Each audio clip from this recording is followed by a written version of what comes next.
السلام علیکم ورحمۃ اللہ تعالی وبرکاتہ۔ نحمده ونصلی ونسلم علی رسولہ الکریم، اما بعد فاعوذ باللہ من الشیطان الرجیم، بسم اللہ الرحمن الرحیم۔ والسابقون الاولون من المہاجرین والانصار والذین اتبعوهم بإحسان رضی اللہ عنہم ورضوا عنہ، صدق اللہ العظیم۔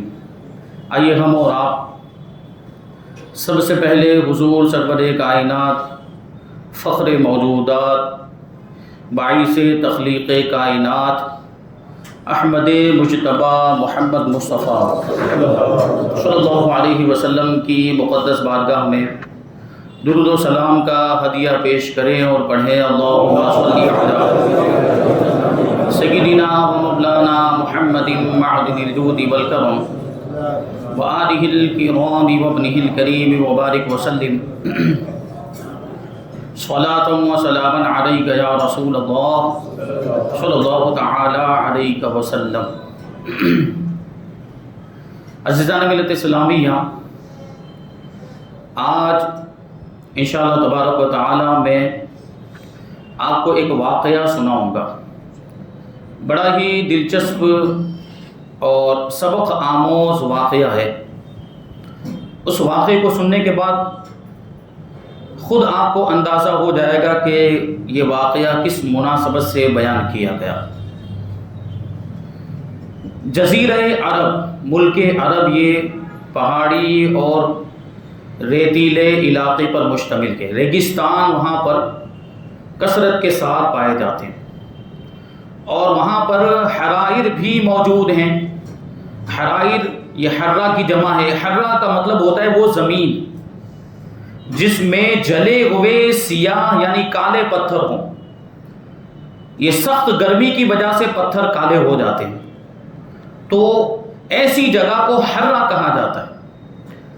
عرب کا ایک مشہور اور بڑا ہی مبارک مقدس شہر ہے مدینہ منورہ۔ مدینہ منورہ بھی دو حروں کے درمیان واقع ہے، ایک حرہ وبرہ جو مدینہ منورہ کے مغرب میں ہے، اور ایک حرہ واقم جو مدینہ منورہ کے مشرق میں ہے، اور مدینہ منورہ ان دونوں کے بیچ میں واقع ہے۔ حجاز کے علاقے میں عام طور پر گرمی پڑتی ہے، اور گرمی بھی اتنی سخت کہ گرمی کے موسم میں لو بھی چلتی ہے، لیکن جب موسم سرما آتا ہے، ٹھنڈی کا موسم آتا ہے، تو پھر ٹھنڈی بھی ویسی پڑتی ہے، ٹھنڈی بھی بڑی سخت پڑتی ہے۔ اور ٹھنڈی کا عالم یہ ہوتا ہے کہ لوگ مغرب کے بعد ہی اپنے گھروں میں دبک کر بیٹھ جاتے ہیں، باہر نہیں نکلتے، یا تو عشاء کی نماز پڑھنے کے لیے نکلتے ہیں یا پھر کسی ضروری حاجت کے لیے نکلتے ہیں۔ مدینہ منورہ کی ایسی ہی ایک سرد رات کی بات ہے کہ سردی اپنے عروج پر تھی۔ انسان تو انسان، چرند پرند اور جانور بھی اپنے گھروں میں اپنے آپ کو سردی سے بچانے کے لیے دبکے ہوئے تھے، اور ایسے وقت میں کوئی بھی باہر نکلنے کے بارے میں سوچ بھی نہیں سکتا تھا۔ ایک تو رات ٹھنڈی، اور رات کی تاریکی نے ماحول کو اور زیادہ ڈراؤنا بنا دیا تھا، ہر طرف سناٹا چھایا ہوا تھا، ایسے میں کوئی باہر کیسے نکلے؟ لیکن اس کے باوجود، ایسی سخت سردی ہونے کے باوجود اور رات کا سناٹا اور تاریکی اندھیرا ہونے کے باوجود بھی مدینہ منورہ کے دو مقیم حضرات علاقائی دورہ کرنے کے لیے نکلے ہوئے تھے۔ دو شخص ایسے تھے جو گشت لگانے کے لیے نکلے ہوئے تھے اور مدینہ منورہ کی گلیوں میں گھوم رہے تھے، اور ان کو ظاہری طور پر ایک نظر دیکھنے پر یہ معلوم ہوتا تھا کہ ان میں سے ایک آقا ہے اور دوسرا اس کا خادم ہے۔ ان میں سے ایک آقا ہے اور دوسرا اس کا خادم ہے، لیکن ظاہری طور پر لباس اور حلیہ وغیرہ میں کوئی ایسا فرق نہیں تھا جس کی وجہ سے یہ امتیاز واضح ہو پاتا۔ اس کی وجہ یہ تھی کہ آقا نے کوئی خاص لباس، آقا والا، مالداروں والا کوئی ایسا لباس زیب تن نہیں کیا ہوا تھا۔ تقریباً آقا اور خادم دونوں کا لباس ایک جیسا ہی تھا، ملتا جلتا۔ اور دوسری وجہ یہ تھی کہ آقا اپنے خادم سے جو بات کر رہا تھا تو بڑے پیارے انداز میں بات کر رہا تھا، بڑے شفقت والے انداز میں بات کر رہا تھا، بڑی تہذیب کے ساتھ بات کر رہا تھا، جس سے یہ پتا چل رہا تھا کہ آقا نے اپنے خادم پر کبھی اپنی برتری کا اظہار نہیں کیا ہوگا۔ اپنی بڑائی ظاہر نہیں کی ہوگی بلکہ اس کے ساتھ برابری والا سلوک کیا ہوگا. تو اس کی وجہ سے ایسا معلوم ہوتا تھا کہ دیکھنے میں لگتا تھا کہ آقا جو ہے وہ اپنے خادم کے ساتھ بڑے اچھے اخلاق سے پیش آتا ہے. لیکن ایسی رات کے وقت یہ لوگ باہر آئے تھے اور یہ چہل قدمی کرنے کے لیے تو نہیں آئے ہوں گے ایسی سخت سردی میں.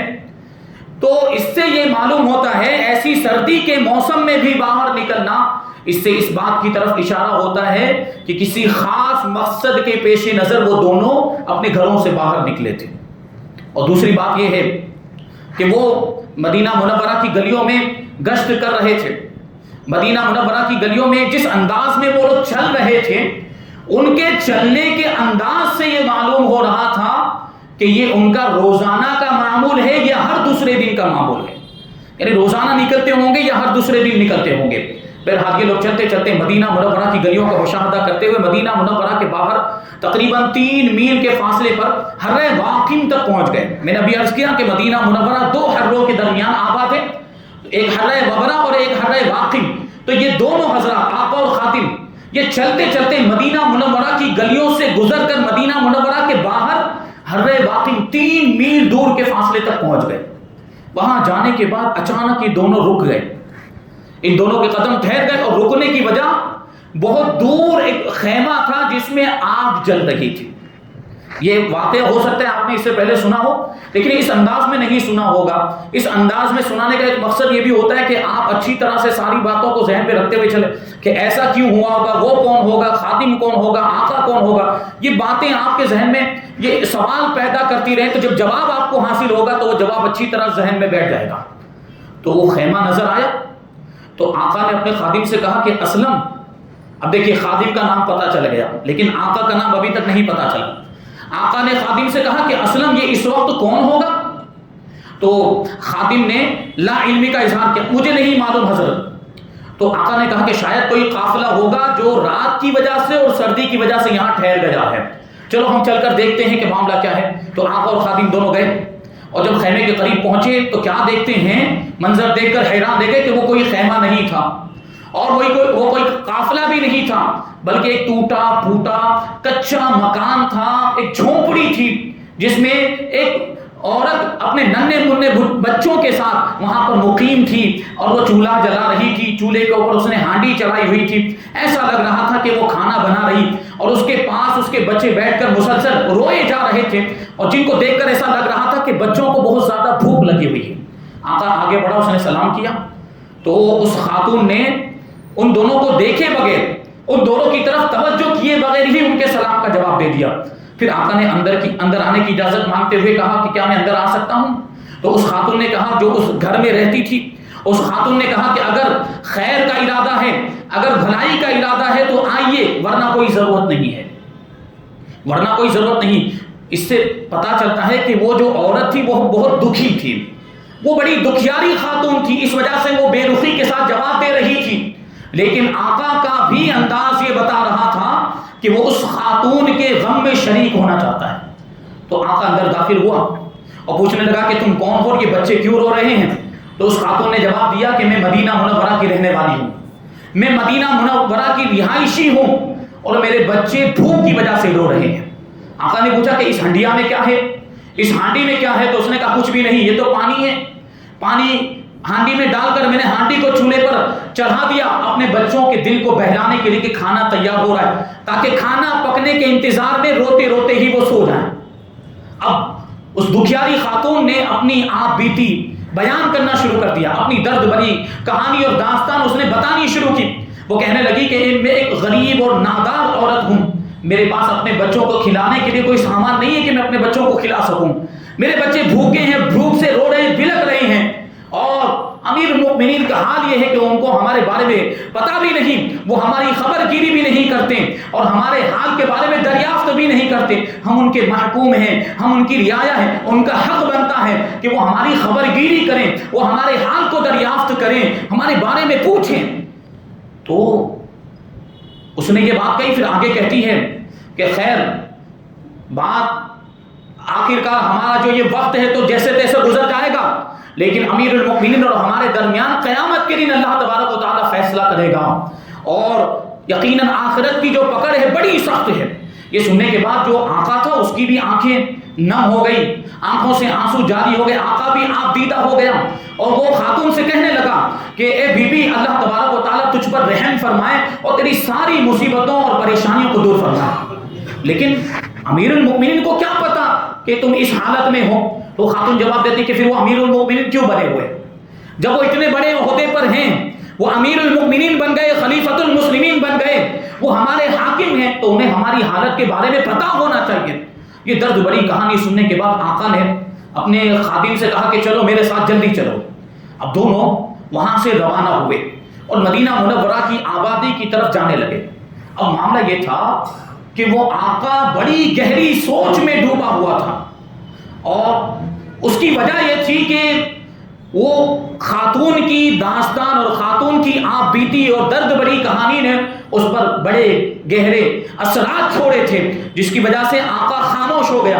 یہاں تک آتے وقت تو وہ اپنے خادم سے باتیں کرتے ہوئے آیا تھا، لیکن جب واپس جا رہا تھا تو خاموشی کی چادر اوڑھ کر جا رہا تھا۔ بہرحال تھوڑی دیر کے بعد وہ دونوں آقا اور خادم ایک غلے اور اناج کے گودام کے قریب پہنچ گئے۔ خادم نے گودام کا دروازہ کھولا تو آقا نے فوراً جلدی سے ایک بوری آٹے کی بھری، کچھ کھجوریں لی، کچھ رقم لی اور کھانا بنانے کے لیے کچھ سامان لیا، اور اپنے خادم سے کہنے لگا کہ جلدی سے یہ سارا سامان میری پیٹھ پر لاد دو، میں اسے لے جا کر اس خاتون کے گھر پہنچاؤں گا۔ تو خادم آقا کی بارگاہ میں عرض کرتا ہے کہ آپ کیوں یہ تکلیف کریں گے، مجھے حکم دیں، میں یہ سارا سامان اپنی پیٹھ پر لاد کر اس خاتون کے گھر پہنچا دوں گا۔ تو آقا کیا جواب دیتا ہے؟ وہ جواب سننے کے لائق ہے۔ آقا جواب دیتا ہے ایک سرد آہ بھر کر، آقا کہتا ہے کہ ابھی اس دنیا میں اس وقت تو تم میرا بوجھ اٹھا لو گے، میری تکلیف تم برداشت کر لو گے، لیکن اس دن کو یاد کرو جب کوئی جان کسی دوسری جان کا بوجھ نہیں اٹھائے گی، جب ایک کی تکلیف دوسرے کے سر پر نہیں ڈالی جائے گی، اس دن بھی کیا تم میرا بوجھ اٹھاؤ گے؟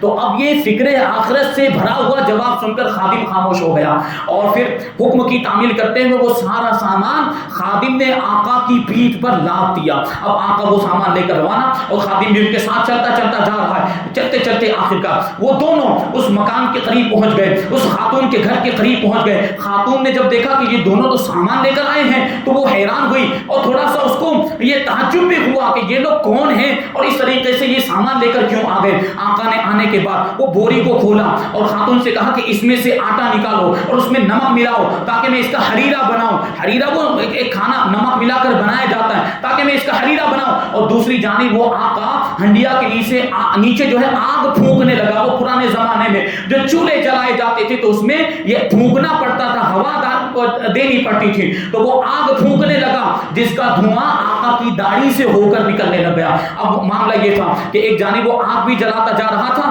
اور کھانا بھی پکاتا جا رہا تھا۔ آخرکار کھانا پک کر تیار ہو گیا، لیکن کھانا ابھی گرم تھا، تو آقا نے وہ چولہے سے ہانڈی کو نیچے اتارا اور خاتون سے کہا کہ ایک بڑا اور کھلا ہوا برتن لے کر آؤ۔ تو خاتون ایک بہت بڑا پیالہ لے کر آئی، تو آقا نے وہ کھانا اس پیالے کے اندر ڈال دیا اور اس کھانے کو ٹھنڈا کرنے لگ گیا، کیونکہ بچوں کو گرم کھانا یہ وہ کھانے ہی پاتے ہیں، اس لیے کھانے کو ٹھنڈا کیا۔ جب کھانا ٹھنڈا ہو گیا تو آقا نے خود بچوں کو قریب کر کے ان کو اپنے ہاتھوں سے کھلانا شروع کر دیا، اپنے ہاتھوں سے کھانا کھلایا، یہاں تک کہ ان کا پیٹ بھر گیا اور بچے خوش ہو گئے۔ اور صرف اتنا ہی نہیں، کھانا کھلانے کے بعد آقا ان بچوں کے ساتھ کھیلنے لگ گیا، جس کی وجہ سے ان کی خوشی میں اور زیادہ اضافہ ہو گیا، یہاں تک کہ وہ اسی خوشی کے عالم میں سو گئے۔ بچے شکم شیر بھی ہو گئے تھے، شکم شیر بھی ہو گئے، اور ان کے ساتھ ان کی دلجوئی کے لیے آقا نے کھیل بھی کیا تھا، کھیلا بھی تھا آقا، جس کی وجہ سے وہ اور زیادہ خوش ہو گئے اور پھر وہ سو گئے۔ اس کے بعد جو بچا ہوا کھانا تھا وہ بقیہ کھانا خاتون کے سامنے رکھ کر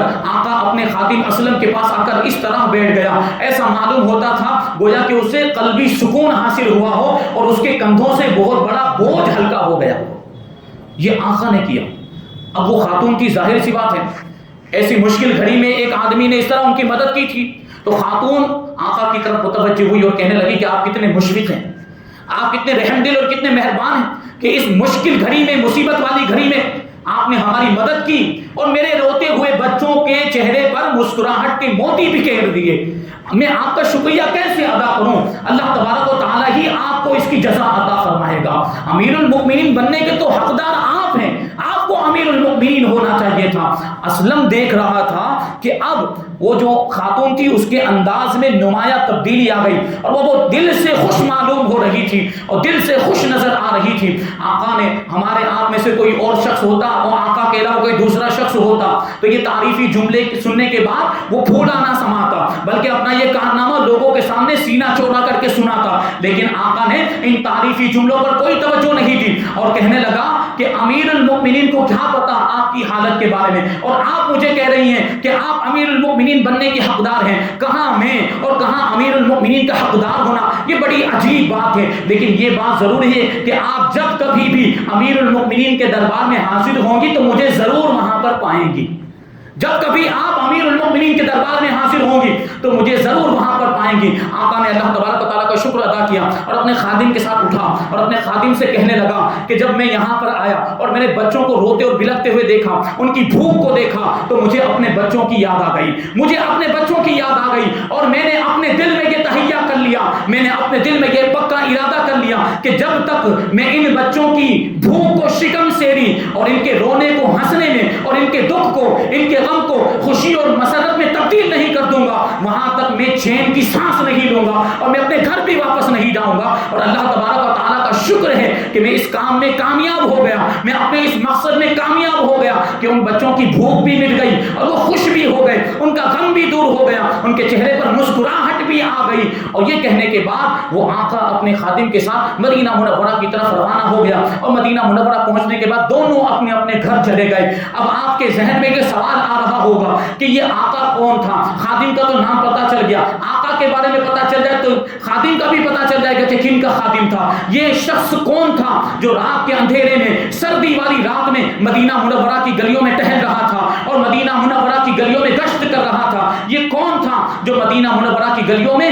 یہ دورہ کر رہا تھا؟ یہ شخص کون تھا جس کے دل میں خدا کا خوف ایسا بھرا ہوا تھا کہ اس کے ہر ہر جملے کے ہر ہر لفظ سے خوف خدا ظاہر ہو رہا تھا؟ اور یہ کون شخص تھا جس کے دل میں امت محمدیہ صلی اللہ علیہ وسلم کی خیر خواہی اور بھلائی کا جذبہ کوٹ کوٹ کر بھرا ہوا تھا؟ اور یہ کون تھا جس نے رات کے اندھیرے میں اس خاتون کی مدد کی اور اس کے بچوں کو کھانا کھلایا، اپنے ہاتھوں سے کھانا بنا کر کھلایا اور ان کے درمیان خوشیاں تقسیم کی؟ یہ کون تھا جو اپنے خادم کے ساتھ بھی اتنے اچھے اخلاق کے ساتھ پیش آ رہا تھا؟ یہ کون تھا جس نے آقا اور خادم کے فرق کو ہی ختم کر دیا تھا؟ یہ کوئی اور شخص نہیں تھا بلکہ یہ امیر المؤمنین، خلیفۃ المسلمین، خلیفہ دوم حضرت عمر ابن خطاب فاروق اعظم رضی اللہ تعالیٰ عنہ۔ یہ فاروق اعظم رضی اللہ تعالیٰ عنہ کے دور خلافت کا واقعہ۔ آپ جب خلیفہ بنے تو مدینہ منورہ کی گلیوں میں اس طرح سے گشت لگایا کرتے تھے کہ کوئی مصیبت میں تو مبتلا نہیں، کوئی کسی طرح کی تکلیف میں تو نہیں، آپ اس کا جائزہ لیا کرتے تھے اور آپ کو اس بات کا بہت زیادہ احساس تھا۔ اس لیے آپ فرمایا کرتے تھے کہ اگر دریائے نیل کے کنارے بھی ایک کتا بھی اگر بھوکا رہ گیا تو اس کے بارے میں عمر سے پوچھا جائے گا، یعنی اس کتے کی ذمہ داری بھی اپنے اوپر لے لیا کرتے تھے۔ فاروق اعظم رضی اللہ تعالیٰ عنہ کو رعایا کی اتنی فکر تھی اور فاروق اعظم رضی اللہ تعالیٰ عنہ کے ایسے بہت سارے واقعات ہیں کہ رات کے وقت آپ ایسے گشت کرنے کے لیے نکلا کرتے تھے اور رعایا کی خبر گیری کیا کرتے تھے۔ ایک مرتبہ اسی طریقے سے فاروق اعظم رضی اللہ تعالیٰ عنہ مدینہ منورہ کی گلیوں میں گشت کر رہے تھے کہ ایک گھر میں سے بچے کے رونے کی آواز آئی۔ یہ اس زمانے کی بات ہے جب رعایا کے لیے بیت المال سے وظیفے مقرر کیے جاتے تھے، یعنی بیت المال سے کچھ نہ کچھ رعایا کے ہر فرد کو دیا جاتا تھا، درہم و دینار دیے جاتے تھے۔ تو اس وقت قانون یہ تھا کہ بچہ اگر دودھ پینے کے زمانے میں ہو تو بیت المال سے اس کو وظیفہ نہیں دیا جائے گا، اور دودھ پینا چھوڑ دے تو اس کو وظیفہ دیا جائے گا، بیت المال سے اس کو وظیفہ ملے گا۔ تو امیر المؤمنین حضرت فاروق اعظم رضی اللہ تعالیٰ عنہ نے بچے کے رونے کی آواز سنی تو دروازہ کھٹکھٹایا، پوچھا بچہ کیوں رو رہا ہے؟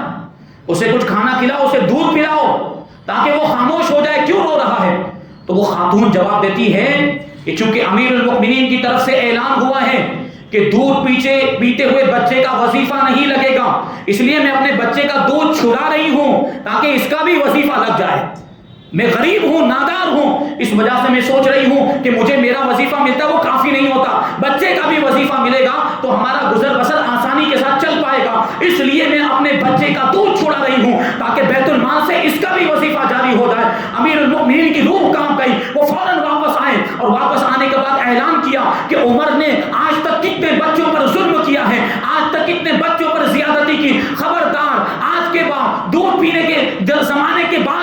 بلکہ جیسے ہی بچہ پیدا ہوگا اس کا وظیفہ جاری ہو جائے گا۔ یہ فاروق اعظم رضی اللہ تعالیٰ عنہ کا عدل و انصاف اور رعایا کے معاملات میں اس طریقے سے احتیاط برتتے تھے۔ ایک مرتبہ فاروق اعظم رضی اللہ تعالیٰ عنہ خطبہ دے رہے تھے، مسجد نبوی میں منبر شریف پر خطبہ دے رہے تھے، اور فاروق اعظم رضی اللہ تعالیٰ عنہ کا جلال بھی تو کتنا مشہور، لیکن اس کے باوجود آپ نے لوگوں کو بھی یہ چھوٹ دی ہوئی تھی کہ جو چاہے، جس کے دل میں جو بھی سوال ہو، جو بھی اعتراض ہو، وہ اگرچہ امیر المؤمنین کے بارے میں ہو، وہ اپنا سوال رکھ سکتا ہے اور اس کو اعتراض کرنے کا حق ہے۔ فاروق اعظم رضی اللہ تعالیٰ عنہ منبر پر کھڑے ہو کر خطبہ ارشاد فرما رہے تھے کہ ایک دیہاتی شخص کھڑا ہو گیا، ایک بدوی شخص کھڑا ہو گیا اور کہنے لگا کہ نہ میں آپ کی بات سنوں گا نہ میں آپ کی اطاعت کروں گا۔ تو فاروق اعظم رضی اللہ تعالیٰ نے پوچھا کہ اس کی وجہ کیا ہے، کیوں میری بات نہیں سنو گے اور کیوں میری اطاعت نہیں کرو گے؟ تو اس نے جواب دیا کہ یمن سے جو چادریں آئی تھیں، یمن سے جو چادریں آئی تھیں وہ چادریں سب کو ایک ایک ملی ہے، اور ایک چادر میں کرتا نہیں بن سکتا، آپ نے اسی چادر کا کرتا پہنا ہوا ہے، آپ نے اسی چادر کا کرتا پہنا ہوا ہے۔ تو فاروق اعظم رضی اللہ تعالیٰ عنہ کہتے ہیں کہ اس کا جواب میرا بیٹا عبداللہ دے گا۔ حضرت عبداللہ کو بلایا گیا کہ اس کا جواب دو، تو حضرت عبداللہ، فاروق اعظم رضی اللہ تعالیٰ عنہ کے بیٹے حضرت عبداللہ ابن عمر رضی اللہ تعالیٰ عنہما، وہ جواب دیتے کہ ہاں یقیناً وہ ایک چادر میں میرے والد گرامی کا کرتا نہیں بن سکتا تھا، ان کی قمیص تیار نہیں ہو سکتی تھی، میں نے اس کو محسوس کیا کہ میرے والد ماجد کے لیے وہ چادر ناکافی ہے، اس لیے میرے حصے میں جو چادر آئی تھی میں نے اپنی چادر میرے والد ماجد کو گفٹ کر دی اور ہبا کر دی، اس کے بعد جا کر یہ کرتا تیار ہوا ہے۔ امیر المؤمنین نے ڈبل چادریں نہیں لی، جتنی چادریں عام مسلمانوں کو ملی ہے ایک ایک چادر ملی، امیر المؤمنین کو بھی ایک ہی چادر ملی تھی، انہوں نے بھی ایک ہی چادر لی تھی اور کوئی زیادہ چادر نہیں لی تھی۔ یہ فاروق اعظم کا عدل و انصاف تھا۔ پھر وہ کہتا ہے وہ بدوی کہ اب میں آپ کی بات سنوں گا بھی اور آپ کی اطاعت بھی کروں گا۔ یہ فاروق اعظم رضی اللہ تعالیٰ عنہ کی شان، عدل و انصاف کے معاملات، عدل و انصاف کے جو واقعات ہیں وہ بڑے تفصیلی واقعات۔ فاروق اعظم رضی اللہ تعالیٰ عنہ کے دور خلافت میں اسلام کتنی دور دور تک پھیل گیا تھا۔ فاروق اعظم رضی اللہ تعالیٰ عنہ جس وقت خلیفہ تھے، آپ کی حکومت 22 لاکھ مربع میل پر پھیلی ہوئی تھی، 22 لاکھ مربع میل پر پھیلی، لیکن اس کے باوجود سادگی کا عالم یہ تھا کہ زمین پر ہاتھ کا تکیہ بنا کر لیٹ جایا کرتے تھے۔ اور حضرت علی رضی اللہ تعالیٰ عنہ فرماتے ہیں کہ میں نے عمر کے کرتے میں 31 پیوند لگے ہوئے دیکھے ہیں، 31 چمڑے کے پیوند لگے ہوئے دیکھے ہیں۔ یہ فاروق اعظم رضی اللہ تعالیٰ عنہ کی سادگی کا عالم تھا کہ اتنے بڑے عہدے پر ہونے کے باوجود، اتنے بڑے مقام پر ہونے کے باوجود، مسلمانوں کے بادشاہ، مسلمانوں کے امیر ہیں اور مسلمانوں کے خلیفہ ہونے کے باوجود سادگی کا یہ عالم ہے کہ پیوند لگے ہوئے کپڑے پہنتے۔ ایک روایت میں یہ آیا کہ فاروق اعظم رضی اللہ تعالیٰ عنہ کو کبھی کبھی گھر سے نکلنے میں دیر ہو جاتی تھی، کبھی کبھی گھر سے تاخیر سے نکلا کرتے تھے، تو لوگوں نے کبھی پوچھ لیا کہ آپ گھر سے نکلنے میں آپ کو تاخیر کیوں ہو جاتی ہے، گھر سے نکلنے میں آپ کو دیر کیوں ہو جاتی؟ تو فاروق اعظم رضی اللہ تعالیٰ نے اس وقت جواب دیا تھا کہ میرا ایک جوڑی کپڑا ہے، اسی کی وجہ سے مجھے گھر سے نکلنے میں دیر ہو جاتی، میرے پاس ایک جوڑی کپڑا ہے کہ اسی کو دھو کر سکھاتا ہوں اور اس کو سوکھنے میں دیر لگتی ہے، پھر اسی کو پہن کر باہر نکلتا ہوں، اسی میں مجھے تاخیر ہو جاتی۔ یہ فاروق اعظم کہ قیصر و کسریٰ جن کا نام سن کر کانپ جاتے تھے، قیصر و کسریٰ جن کا نام سن کر کانپ جاتے تھے، ان کی سادگی کا یہ عالم۔ یہ فاروق اعظم رضی اللہ تعالیٰ عنہ کی زندگی سے ہمیں سبق ملتا ہے کہ سادگی والی زندگی اختیار کی جائے اور ہر حال میں انصاف کا دامن تھام کے رکھا جائے اور کبھی بھی کسی کے ساتھ بھی بے انصافی نہ ہونے پائے اور کسی کے ساتھ بھی ظلم و زیادتی والا معاملہ نہ ہونے پائے۔ یہ فاروق اعظم رضی اللہ تعالیٰ عنہ کی زندگی سے ہمیں سبق ملتا ہے، اور بھی باتیں انشاءاللہ پھر کسی موقع پر بیان کریں گے۔ اللہ تبارک و تعالیٰ کی بارگاہ میں دعا ہے کہ جو کچھ بھی بیان ہوا اس پر ہم سب کو عمل کرنے کی توفیق عطا فرمائے، حضرت فاروق اعظم رضی اللہ تعالیٰ عنہ کے نقش قدم پر ہم سب کو چلنے کی توفیق عطا فرمائے، صحابہ کرام سے اور اہل بیت اطہار سے ہم سب کو محبت کرنے کی توفیق عطا فرمائے، مذہب اہل سنت و جماعت پر ہم سب کو قائم و دائم رکھے اور اسی پر ہم سب کا خاتمہ فرمائے۔ وما علینا الا البلاغ۔ السلام علیکم۔